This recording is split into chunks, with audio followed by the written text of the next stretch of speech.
Assalamualaikum warahmatullahi wabarakatuh. Di sini saya akan menjelaskan materi dari sistem pendukung keputusan pemilihan tempat kos menggunakan metode WASPAS. Metode WASPAS merupakan metode yang bisa memecahkan prioritas menggunakan opsi yang sesuai dengan cara pembobotan. Metode WASPAS adalah metode dengan kombinasi unik dari WSM dan metode WPM. Tujuan dari metode ini adalah memilih alternatif terbaik yang berpatokan pada bobot kriteria. Selanjutnya ada karakteristik metode WASPAS. Yang pertama, menggabungkan dua pendekatan. WASPAS mengkombinasikan WSM dan WPM dengan menambahkan parameter keseimbangan yang biasanya bernilai 0,5 untuk memberikan bobot yang sama antara kedua metode. Yang kedua ada multi kriteria. Metode ini digunakan untuk mengevaluasi dan memilih alternatif terbaik berdasarkan sejumlah kriteria baik benefit maupun cost. Yang ketiga ada sistematis. Proses perhitungan dilakukan secara sistematis mulai dari normalisasi data, pembobotan hingga perhitungan nilai akhir. Yang selanjutnya ada keunggulan WASPAS. Yang pertama ada akurat tinggi, menggabungkan kelebihan WSM dan WPM untuk menghasilkan hasil yang lebih presisi. Yang kedua ada fleksibilitas, dapat digunakan untuk kriteria benefit dan cost. Yang ketiga ada parameter keseimbangan, memungkinkan pengambil keputusan untuk menyesuaikan bobot antara dua metode yang digabungkan. Yang keempat ada efisien atau cocok untuk permasalahan dengan banyak kriteria dan alternatif. Selanjutnya ada kelemahan WASPAS. Yang pertama ada kebutuhan bobot yang tepat, hasil sangat bergantung pada penentuan bobot kriteria yang objektif. Yang kedua ada sensitif terhadap data. Normalisasi dan pengolahan data harus dilakukan secara akurat untuk menghindari kesalahan hasil. Selanjutnya ada langkah-langkah metode WASPAS. Yang pertama mempersiapkan matriks keputusan yang ditunjukkan oleh persamaan. Tahap pertama yang harus dilakukan adalah mempersiapkan alternatif kandidat, di mana M merupakan total alternatif, N merupakan total kriteria evaluasi, serta X, I, J merupakan kinerja alternatif sehubungan dengan kriteria J. Yang pertama membuat normalisasi matriks sehingga bisa menghasilkan. Tahap normalisasi disesuaikan dengan jenis setiap kriteria yang merupakan kriteria cost atau benefit. Yang kedua ada menjumlah nilai normalisasi matriks dan bobot pada pengembalian keputusan. Tahap selanjutnya mengoptimalkan atribut dengan mengalihkan pada bobot tiap kriteria sebagai persamaan. Di sini saya akan membahas dari analisis dan hasil. Pertama itu ada analisis sistem. Pengamatan sistem informasi yang sedang berjalan merupakan salah satu pengetahuan yang harus dimiliki oleh analisis ataupun programmer sebelum membuat sebuah perangkat lunak. Hal ini merupakan salah satu unsur atau tahapan dari seluruh pembangunan sistem komputerisasi. Gambar analisis sistem informasi yang sedang berjalan untuk memilih tempat kos adalah sebagai berikut. Ini ada gambar use case. Gambar 3.1 itu adalah aliran sistem informasi lama atau yang sedang berjalan. Ini ada gambar 3.2 aliran sistem informasi baru. Di sini ada yang pertama ada login ke sistem, yang kedua ada input kriteria, ketiga ada rekomendasi, empat ada hasil rekomendasi.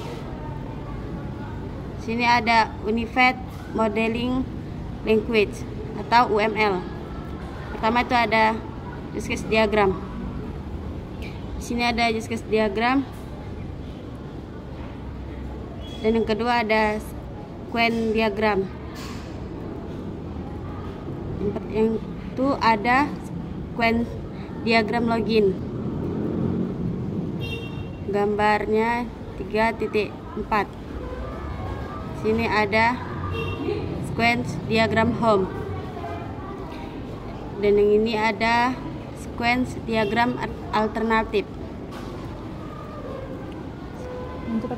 Selanjutnya ada sequence diagram tambah data alternatif. Dan yang lagi sequence diagram ubah data alternatif. Sequence diagram delete data alternatif. Baiklah, di sini saya akan menjelaskan hasil dan pembahasan tentang sistem pendukungan keputusan pemilihan tempat kos-kosan yang menggunakan metode WASPAS. Untuk menentukan alternatif, yang layak sebagai pemilihan tempat kos-kosan, penulisan telah mengambil data atribut atau kriteria, nilai bobot dan alternatif yang didapat dari kos-kosan di Jalan Prof. Muhammad Yamin nomor 173 Kisaran. Pada pemilihan kos-kosan terdapat 5 atribut atau kriteria yang memiliki jenis, benefit dan cost ataupun tabel atribut atau kriteria yang dijadikan sebagai acuan adalah sebagai berikut. Di sini ada tabel 2.1 yaitu atribut dan kriteria, yang dimana kriteria C1, C2, C3, C4, C5. Keterangan ada harga, lokasi, fasilitas, kebersihan, dan keamanan yang berupa bobot 20%, 20%, 20%, 20%. Dan atribut atau kriteria ada cost sama benefit. Kemudian pada tahap selanjutnya yaitu menentukan alternatif yang digunakan untuk pemilihan kos-kosan. Di sini ada tabel 2.2 yaitu kriteria. Alternatif yang pertama ada kos aditya dengan C1 500.000, C2 sangat strategis, C3 sangat lengkap, C3 sangat bersih, dan C5 sangat aman. Yang kedua ada alternatif kos anggrek yang dimana C1 300, C2 strategis, C3 lengkap, C4 bersih, dan C5 aman. Yang ketiga ada alternatif kos mawar yang dimana C1 400, C2 cukup strategis, C3 cukup lengkap, dan C4 cukup bersih, C5 cukup aman. Pembahasan proses metode WASPAS. Di sini ada tabel 2.3 yaitu pembobotan. Dengan keterangan sangat baik, bobot 5, baik bobot 4, cukup bobot 3, dan buruk bobot 2, sangat buruk bobot 1. Dan di sini juga ada tabel 2.4 yaitu harga, yang dimana kriteria harga memiliki 200 sampai 300 dengan bobot 5. Yang kedua ada 300 sampai 400 dengan bobot 4. Yang ketiga ada 500 sampai 700 dengan bobot 3.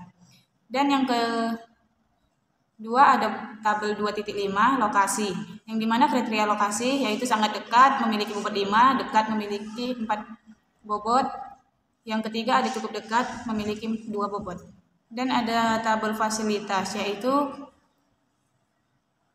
memiliki fasilitas sangat lengkap, memiliki bobot 5, lengkap memiliki bobot 3, cukup lengkap memiliki bobot 2.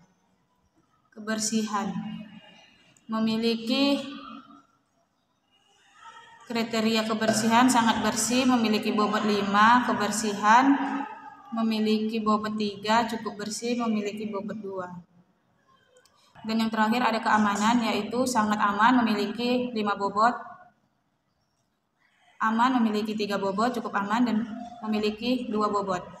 Dan di sini ada tabel 2.9 yaitu menentukan kriteria alternatif, yang dimana alternatif kos aditya C1 memiliki 5 bobot, C2 memiliki 5 bobot, C3 memiliki 5 bobot, C4 memiliki 5 bobot, dan C5 memiliki 5 bobot.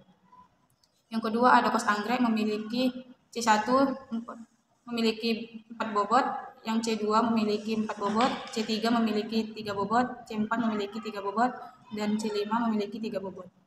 Di kos mawar ada C1 memiliki bobot 3, yang C2 memiliki 2 bobot, C3 memiliki 2 bobot, C4 memiliki 2 bobot, dan C5 memiliki 2 bobot.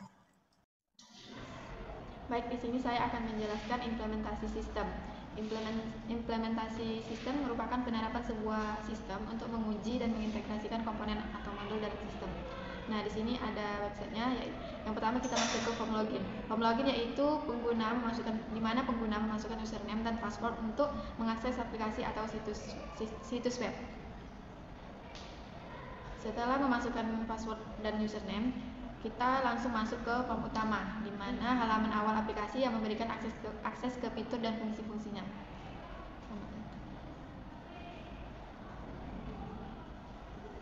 Nah, lanjut di form utama atau home, itu ada form alternatif dan form tambah data. Di sini kita masuk ke form tambah data alternatif.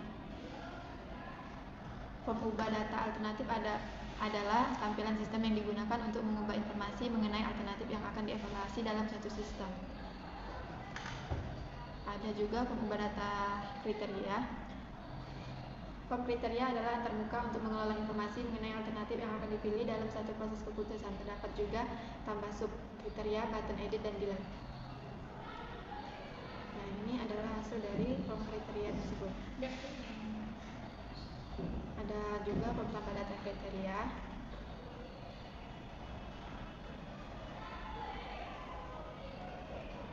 Dan form ubah data kriteria. Lanjut, form nilai. Form nilai adalah antarmuka untuk mengelola informasi mengenai nilai yang sudah diinput pada form alternatif dan kriteria. Terdapat juga button edit dan delete-nya. Nah, tampilannya seperti ini. Ini adalah data yang sudah diinput dari atas. Ada form tambah data nilai. Form tambah data nilai adalah tampilan sistem yang digunakan untuk memasukkan informasi mengenai nilai dalam satu sistem. Ada juga form ubah data nilai, di mana data yang di mana data yang ingin diubah bisa diubah di form ubah data nilai. Ini form metode. Form metode adalah antarmuka yang menampilkan hasil dari proses perhitungan data yang dimasukkan pengguna dalam aplikasi atau sistem.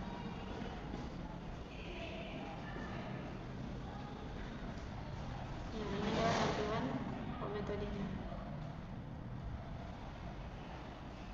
Di sini ada juga form laporan. Form laporan adalah antarmuka yang menampilkan hasil dari proses nilai, nama, dan rankingan data dari perangkat 1 sampai 3 terbaik yang dimasukkan pengguna dalam aplikasi atau sistem. Nah, di sini akan diperlihatkan yang mana dapat ranking 1, 2, dan 3 beserta nilainya. Sekian dari saya, lebih dan kurang mohon maaf.